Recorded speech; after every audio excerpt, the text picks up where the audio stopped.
Halo para sahabat, Sermon Lighting kembali bersama dengan kami berdua, saya Lina. Saya Erin Sinaga. Ya, para sahabat, minggu ini kita akan bahas teks-teks leksionari untuk ibadah minggu ke-20 setelah Pentakosta. Ya, dan juga mungkin minggu ini kita masuk ke apa ya, merayakan Iya, Minggu Reformasi Gereja ya. iya Kalina, benar Ah, sekali. iya. Sekarang apa yang mau dibahas nih, teks apa aja, Rin? Baiklah, kita akan bahas teks dari Yeremia 14 ayat 7 sampai dengan 10, dilanjutkan dengan ayat 19 sampai 22, lalu ada Mazmur 84 ayat 1 sampai 7, lalu ada 2 Timotius 4 ayat 6 sampai 8, dilanjutkan ayat 16 sampai 18, juga ada Injil Lukas pasal 18 ayat 9 sampai 14 Kalina. Iya. Ya, mari kita mempercakapkan ini. Nggak selalu ada benang merah ya, tapi juga pasti ada ide-ide dari tiap teks ini. Benar. Silakan mau mulai dari mana nih, Rin?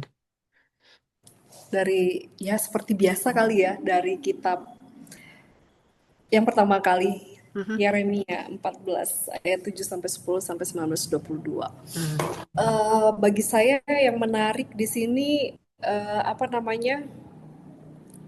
Penolakan Allah gitu ya, mhm, Kak. mhm, Penolakan Allah atas permintaan maaf, pengakuan dosa, dan ya pengakuan-pengakuan pengkhianatan umatnya gitu ya. ya, Bahwa di sini Allah tuh menunjukkan ia berkuasa dan berhak untuk mhm, menolak mhm, atau memberikan permintaan gitu. mhm, Nah, di lain sisi, saya juga teringat dengan Musa di sini ketika mhm, Musa menggugat Allah kan. mhm, Masa engkau akan menghukum bangsa ini, dan ini terulang lagi dalam diri Yeremia ya kan. ya, Ketika Allah apa namanya menyuruh Yeremia berhenti berdoa, mendoakan umat Israel mhm, karena pengkhianatan-pengkhianatan, dosa-dosa yang sudah dilakukan, ketidakadilan yang diberlakukan, penindasan dan lain sebagainya. Jadi mhm, di sini kan Tuhan menyuruh Yeremia berhentilah berdoa untuk umat mhm, ini gitu ya. ya, Nah, di sini juga kan menarik ya.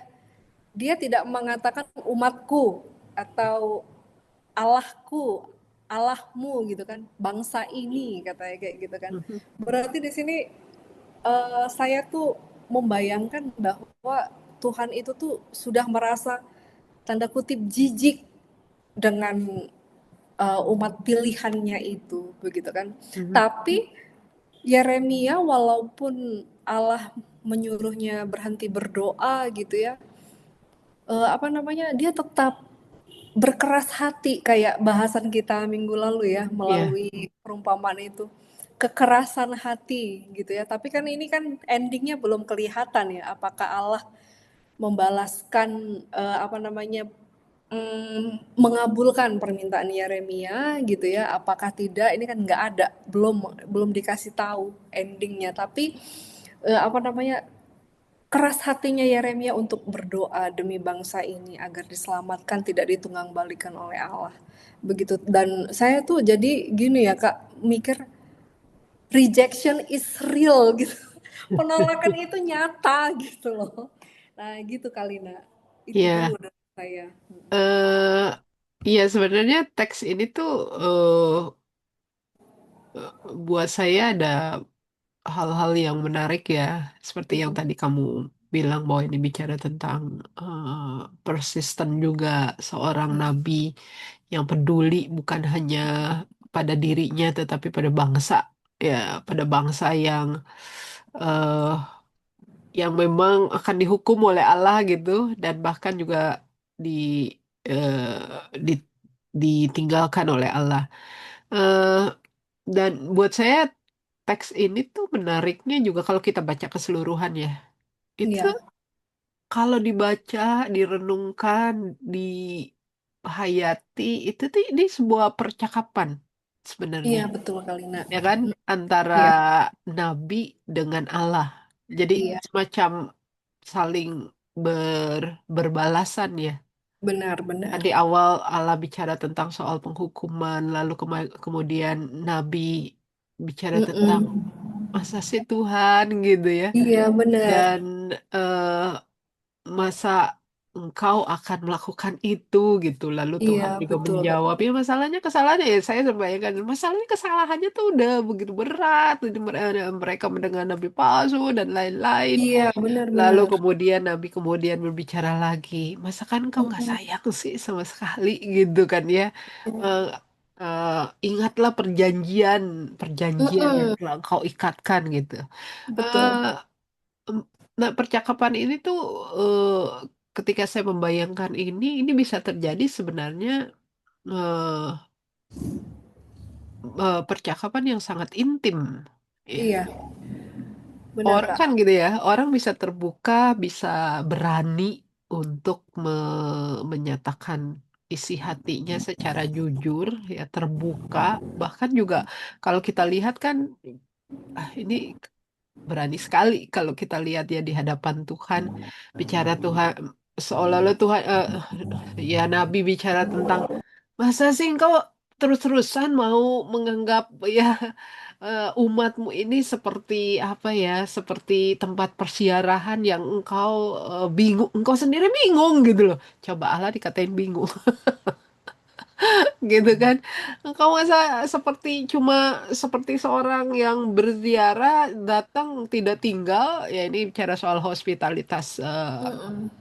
orang Israel ya yang tuan apa tamu itu tinggal akan mereka akan senang kalau tamu itu tinggal diam gitu ya tapi ini seolah-olah Tuhan seperti ya udah cuma lewat aja begitu dan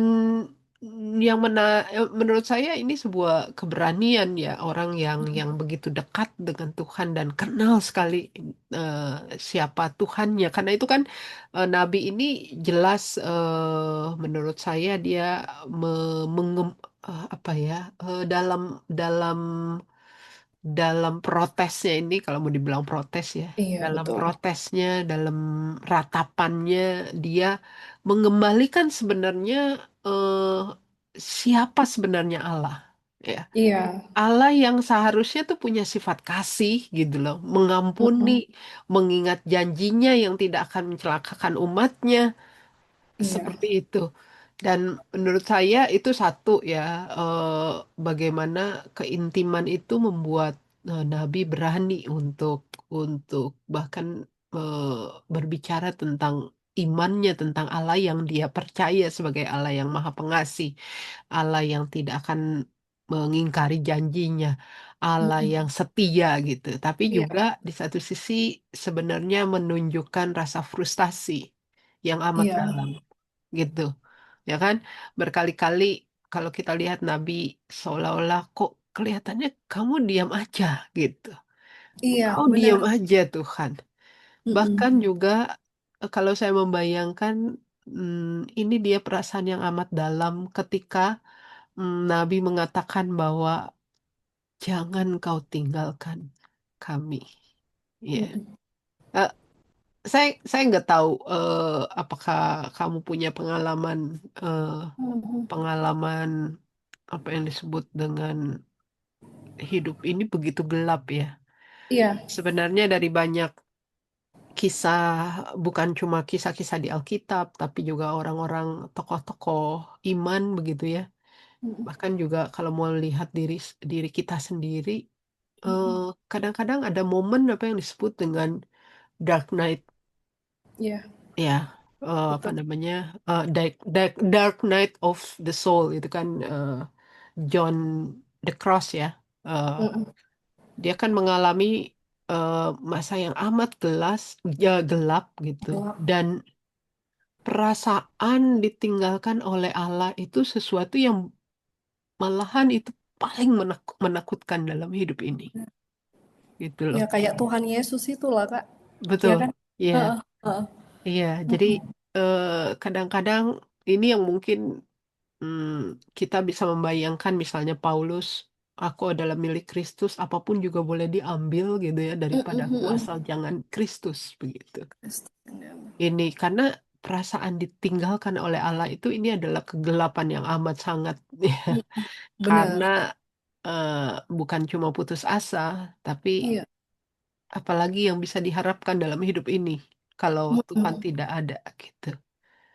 Jadi ini betul. sebuah apa ya, sebuah keluhan, ketakutan yang amat dalam sebenarnya dari Mhm, seorang nabi tentang kondisi bangsanya ya. mhm. Jangan sampai Tuhan meninggalkan eh, meninggalkan bangsa ya. Iya, benar Itu. sekali. Aha. Jadi heeh, gimana, Kak? Ya, jadi buat saya ini ya Mmm, selain tadi persisten jadi seorang nabi yang terus ini, tapi juga ada pergumulan yang amat dalam dari iya, seorang nabi tentang kehadiran Allah ya, tentang jangan Tuhan jangan tinggalkan. jangan Oh, tinggalkan iya. aku, walaupun memang Tuhan menolak begitu ya, Mhm, dan mhm, ada tawar-menawar. Tapi ya memang benar ya, kalau kita memiliki hubungan yang sangat intim dengan Tuhan, mhm, ketika saat kita berdoa pun secara nggak sadar, kita tuh kayak mhm, ngobrol ngobrol juga gitu, "Tuhan tahu mhm, nggak sih? mhm, mhm. Tuhan ini bagaimana ya? Tuhan ini kok terasa begini dan lain sebagainya gitu kan. Iya, Di iya. dalam, nah jadi saya juga berefleksi begini Kak, di Mhm, dalam penolakan Allah itu sebenarnya ini juga cara Allah untuk hadir di mhm, mhm. tengah-tengah kegelapan itu, ya kan. Iya, Nah walaupun kayak gitu kan Allah betul-betul hadir kan, dan iya. dia mau mau meladeni Yeremia loh, Mhm, gitu loh. mhm, mhm. Iya, Iya betul. nggak sih? Iya. Kalau kalau nah yang sangat mengerikan itu kalau nabinya juga nggak akan dia dengarkan, nggak mau dengerin lagi gitu. Mhm, Tapi ini kan mhm. di tengah-tengah situasi yang krisis gitu, Tuhan masih mau dengar. Seenggaknya ada satu orang percaya yang didengarkan gitu. Nah, yang Iya. sangat mengerikan itu kan tidak ada lagi kutemukan orang percaya di dunia ini. Aduh, mampus nggak sih? Gitu loh. Iya, iya. Gitu. Tapi ya Heeh. ini sangat menarik sih teks ini ya. Eh, Iya. bukan cuma ternyata Tuhan kita Tuhan yang terbuka, Iya, membuka ruang betul. sebenarnya pada Oh, pada apa ya, pada isi hati gitu ya. iya. Bahkan eh, ketakutan, eh, protes dan sebagainya. Mm-mm. Eh, Mm-mm. semuanya perasaan-perasaan itu menurut saya valid ya buat Iya, buat Kak. eh, orang atau bangsa yang sedang me- me- apa Mm-mm. ya, menghadapi krisis ya, eh, Iya. frustasi gitu. Tapi Allah Mm-mm. mendengar gitu, dialog itu Iya. terjadi ya. Iya. Dan ya itu tadi yang tadi kamu bilang menariknya teks ini berakhir tanpa lagi jawaban Allah gitu Benar, ya, mhm, hanya permohonan terus mhm, permohonan dari Nabi permohonan, yang supaya Allah tidak meninggalkan, tetap mhm, memegang janjinya ya. iya, Jadi ini menurut saya eh, sebuah apa ya, sebuah ajakan sebenarnya yang menarik untuk para pengkhotbah ya, mhm, untuk akhirnya kan bicara tentang iman adalah bicara tentang bagaimana sebenarnya eh, seluruh jawaban kita percaya semuanya Tuhan Tuhan yang berkuasa ya iya, untuk Kak, jawaban gitu loh untuk setiap iya betul, permintaan, permohonan dan lain sebagainya gitu. Dan disitulah kita meletakkan iman ya. iya Bahwa benar, dari semua begitu banyaknya protes, permintaan, permohonan, kekecewaan, kegelisahan kita di hadapan Tuhan, akhirnya memang kembali kepada Tuhan yang mempunyai jawaban, yang punya jawaban, eh, hanya iman yang kita percaya, di situ ada harapan, di situ mhm, Tuhan pasti akan mengasihi, mengampuni. Iman itu yang juga bekerja begitu ya di dalam eh, kita tidak tahu sebenarnya bagaimana Tuhan menjawab ini. Ya. benar. Nah, kalau saya mau lanjutin ke ini langsung lompat nih ke 2 Mhm, Timotius mhm, gitu ya, mhm, Kak. mhm, Bagaimana Paulus menuliskan suratnya kepada Timotius ya, seperti yang di sermon-sermon kita Mm-mm, sebelumnya mm-mm, begitu mm-mm, ya, mm-mm, bahwa keadaan si Timotius ini kan berat ya menghadapi tantangan, cobaan di dalam masa mudanya begitu kan. mm-mm, Tapi kan Paulus tetap meneguhkan imannya. Bahkan ini kan ada ayat yang hilang juga ya sama yang mm-mm, kayak Yeremia ini. mm-mm, Tapi mm-mm, kan ada baiknya sih dibaca keseluruhan, begitu juga dengan 2 Timotius, bagaimana Paulus menjajah pengalaman-pengalamannya, bahkan dia apa namanya menuntut pembalasan mm-mm, buat orang-orang yang tidak baik kepada Paulus, pada orang-orang yang tidak menginginkan kehadiran Paulus, bukan kehadiran Paulus saja, tetapi kehadiran Injil itu tersebar. Nah, dia kan jajarkan di situ kan mm-mm, beberapa nama-nama itu kan, tapi mm-mm. urusan balas membalas itu hak Tuhan gitu ya kan. Iya, iya. Nah gitu. Dan sepertinya Tuhan itu lambat untuk menolong gitu ya. Mhm, Tapi mhm, pada waktunya Tuhan mhm, akan apa namanya memberikan jawaban itu gitu loh. mhm, mhm, Jadi ya itulah, semua yang dilakukan itu ya biarkan hanya untuk kemuliaan nama Tuhan saja gitu kan. mhm, Paulus mhm. kan selalu kayak gitu ya mengakhirinya itu, biarlah Tuhan, biarlah Yesus Kristus dan lain sebagainya kayak gitu.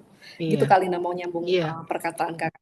benar. Dua Timotius ini juga sebenarnya di satu sisi juga mau menunjukkan sebenarnya eh, Paulus, kalau kita lihat dia orang yang sangat percaya diri dengan imannya, gitu Iya ya. betul. Bahwa aku ini kan seolah-olah kalau kita membayangkan ini pesan terakhir ya sebelum Iya, kata-kata sebelum dia terakhir mati. sebelum dia Kata-kata meninggal gitu ya. tahu Dia ya.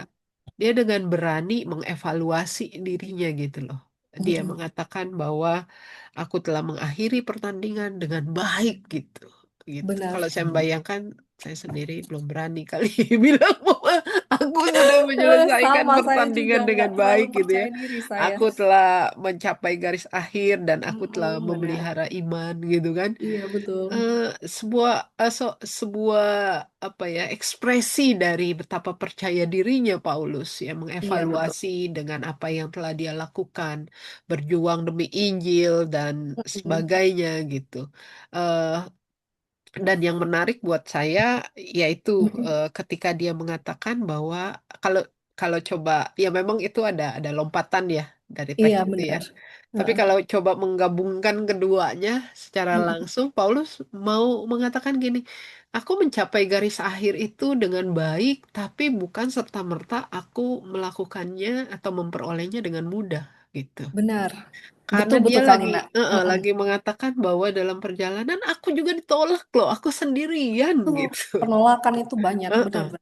iya, banyak banget aku mendapat penolakan, bahkan Mm-mm. ditinggalkan gitu ya, Mm-mm. ditinggalkan Benar. oleh orang-orang yang mungkin tadinya dekat, mendukung dan sebagainya, dihianati dan lain-lain gitu. Aku ditinggalkan, tapi semuanya itu kalau Mm-mm. aku bisa menyelesaikannya dengan baik, semuanya tuh karena bukan karena orang-orang yang ada, bukan karena sekadar dirinya sendiri, tapi Mm-mm. karena sumber kekuatannya itu dari Tuhan.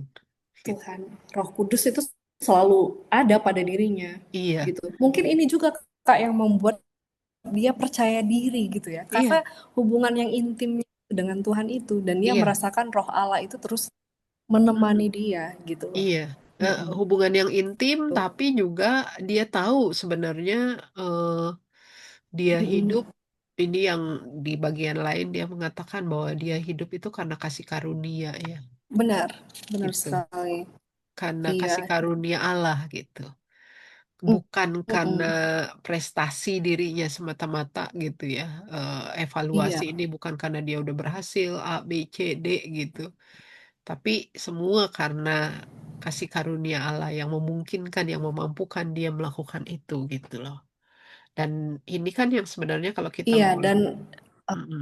Ya, kalau kita mau lompat ke Injil ya, Injil 18 iya Kak, lewat benar. Heeh. perumpamaan ini Iya, juga. Kalau kita lihat yang menarik dari Injil ini, sebenarnya nggak ada yang salah dengan doa dari orang Farisi ya. Farisi dan pemungut cukai. Iya, orang Farisi mengatakan yang benar bahwa coba kalau kalau kita lihat kan dia melakukan Mm-mm. Taurat gitu ya, dia Betul, berpuasa gitu. Dia melakukan memang yang secara hukum hukum agama gitu ya. betul. Oh, Betul gitu. iya, Nggak ada benar. yang salah gitu Mm-mm. dengan dirinya Mm-mm. dan s- kalau kita coba lihat dengan yang Paulus lakukan, ini kan sebenarnya dia juga melakukan hal yang sama gitu, ya. Benar. Uh-uh. Sedang mengevaluasi dirinya. Tuhan, Mm-mm. aku bersyukur aku melakukan ini, melakukan itu dan lain-lain. Ya, persoalannya terletak pada ketika menurut saya ya, Ya, ketika dia melihat keberhasilannya itu fokusnya pada dirinya. benar. Ya, beda dengan Paulus tadi. Paulus, Paulus benar. mengatakan, aku ditinggalkan, aku Mm-mm. dikecewakan, aku sendirian dan lain-lain. Tapi Mm-mm.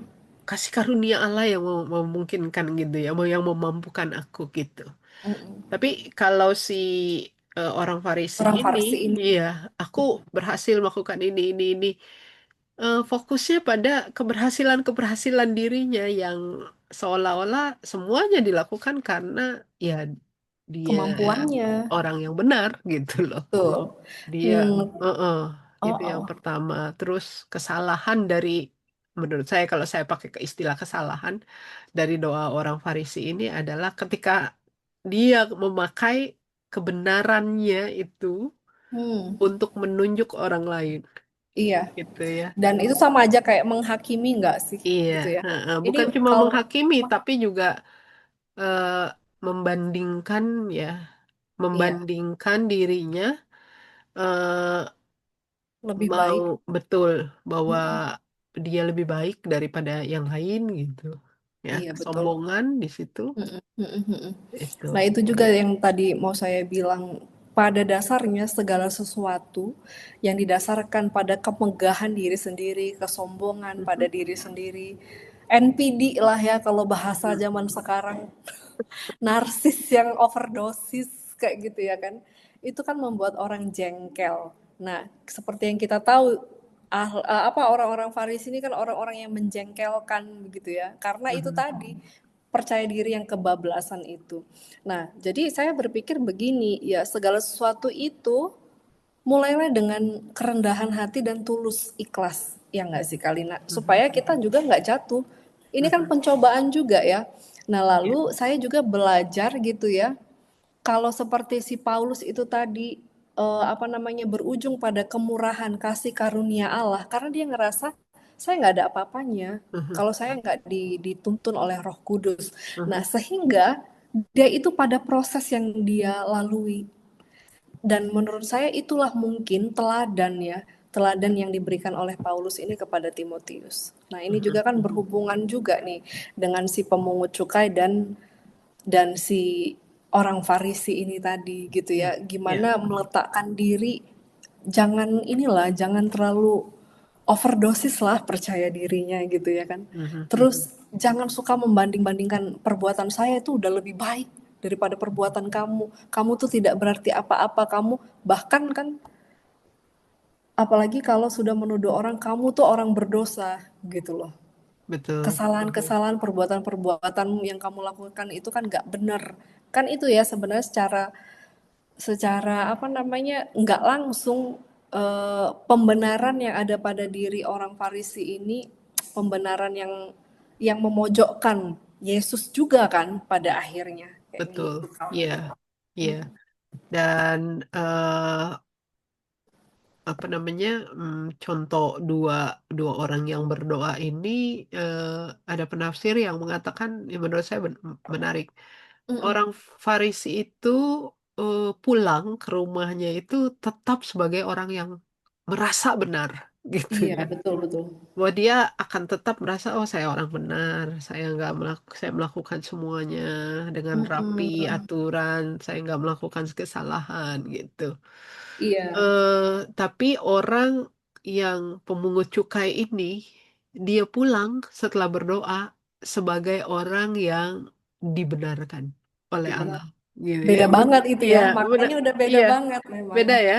Beda. Kalau saya membayangkan bedanya adalah orang yang dibenarkan itu akan hidupnya itu akan menunjukkan perubahan yang total gitu ya. Iya betul. Transformasi hidup itu akan terjadi gitu. Mm-mm. Karena dari orang yang merasa nggak layak, nggak pantas mendapatkan kasih karunia Allah, tapi diberikan kasih karunia itu berlimpah dalam hidupnya, begitu ya. Iya, Ini kan akan membuat dia menjadi orang yang disebut manusia baru ya. Dia akan iya, berani melakukan perubahan karena dia merasa bahwa hidupnya itu kembali berharga karena Tuhan menghargainya lagi begitu ya. Ini iya Kak. kalau kita lihat dari kisah hidupnya Paulus kan juga begitu ya. Bahwa dari orang yang kenapa dia bisa berubah 180 derajat menjadi rasul Mm-mm. Allah? Karena dia Mm-mm. merasa menjadi orang yang memang dibenarkan gitu kan. Iya, betul betul. Istilahnya Paulus, aku telah ditangkap oleh Kristus gitu dan Iya. mengubah semua hidupnya.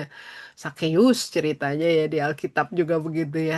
Karena Mm-mm. Tuhan Yesus datang mau datang ke rumahnya, dia merasa betapa berharganya dia ya. Ada sekali lagi ada banyak sekali tokoh-tokoh iman yang kita bisa bilang Mm-mm. bahwa perubahan hidup yang begitu transformatif gitu ya. Hmm, itu terjadi kalau dia merasa punya apa ya, punya momen, punya pengalaman bahwa saya itu sungguh diberikan kasih karunia oleh Allah gitu ya. Ada Hidupnya diubah, kesadaran itu ya betul. Kak. Heeh.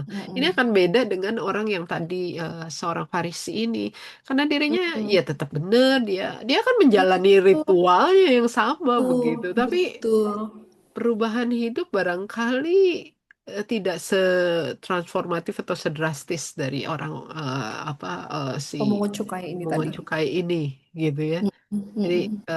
menurut saya ini sih menariknya bahwa menjadi orang yang selalu merasa bahwa saya dihargai, saya diberikan kasih karunia, eh, Iya. saya sebenarnya tidak layak dan lain-lain ini akan membuat Mm-mm. hidup kita eh, penuh dengan transformasi ya. Karena Iya kita betul Kak. sungguh akan menghargai hidup ini. Iya, benar. Nah, makanya itu kalau kita loncat ke Mazmur gitu ya, Mhm, mhm, bagaimana si pemazmur ini kan ya ini karena kemuliaan Allah ini gitu loh. mhm, Karena dia merasakan Allah itu hadir di mhm, dalam hidupnya.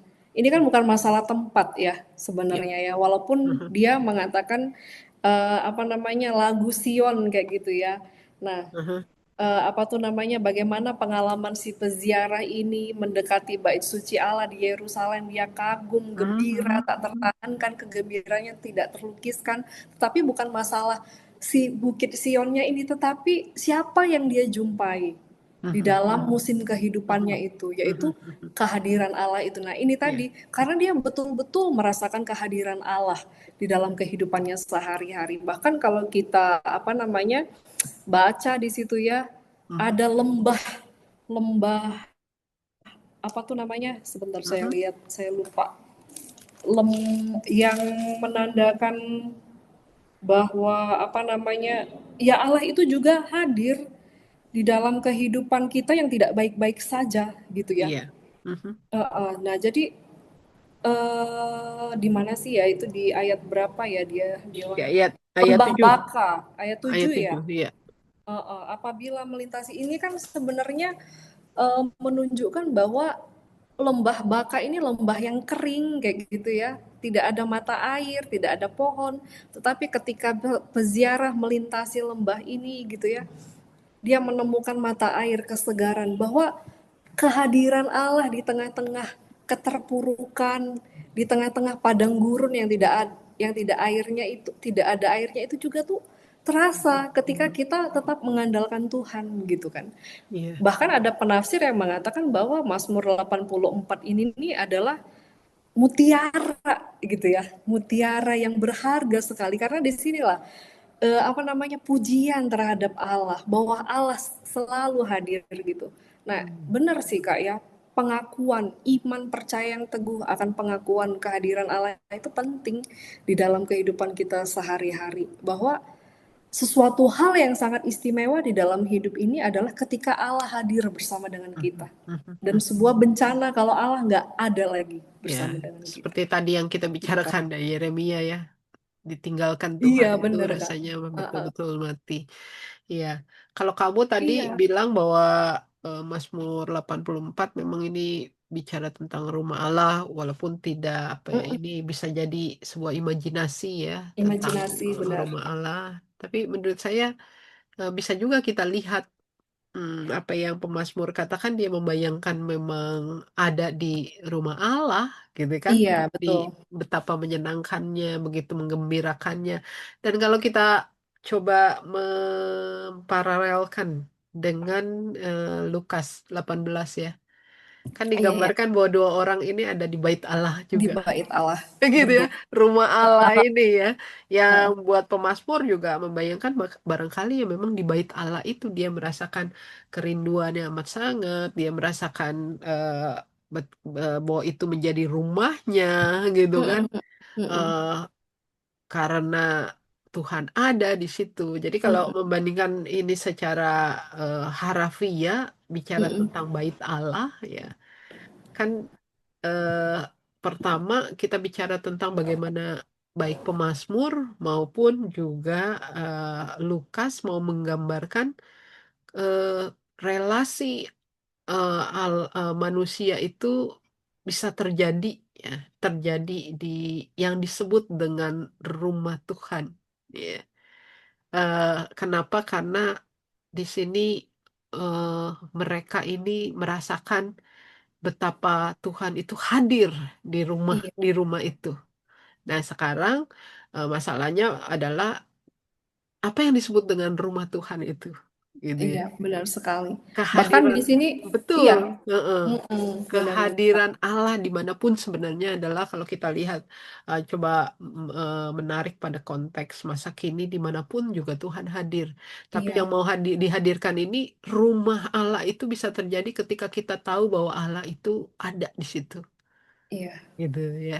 Dan masing-masing ya dari tokoh-tokoh pemazmur dua orang ini juga bisa mengekspresikan sebenarnya isi hatinya kepada Allah, mm-mm, mm-mm. ya kan?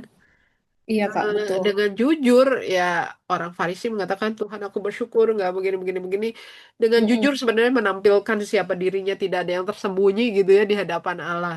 Begitu mm-mm, juga dengan orang apa namanya pemungut cukai itu yang tidak berani menatap Allah dan lain-lain dia hadir menjadi mereka hadir menjadi dirinya di hadapan Allah. Begitu juga iya, pemazmur kan? mm-mm, Iya. mm-mm. Jadi bukan cuma rumah Tuhan itu menghadirkan atau menjadikan sebuah simbol dari kehadiran Allah gitu ya. Allah itu ada di situ dan itu menjadi kerinduan, tetapi juga rumah Allah di sini Allah yang hadir itu memberikan menampilkan sebenarnya ya siapa kita di hadapan Allah gitu ya. Siapa kita ketika Betul kali. kita berjumpa Mm-mm. dengan Allah ini yang eh, nggak ada yang tersembunyi di hadapan Allah gitu. Heeh. Rasa Benar, rasa benar takut, rasa sekali. percaya, rasa khawatir, rasa marah, rasa kecewa, rasa bahagia, rasa gembira gitu. Mm-mm. Siapa saya gitu di hadapan Tuhan? Semuanya Nggak bisa ada yang kita tersembunyi. utarakan. Iya, Mm-mm, betul. mm-mm, mm-mm. Gitu. Betul kali, Nak.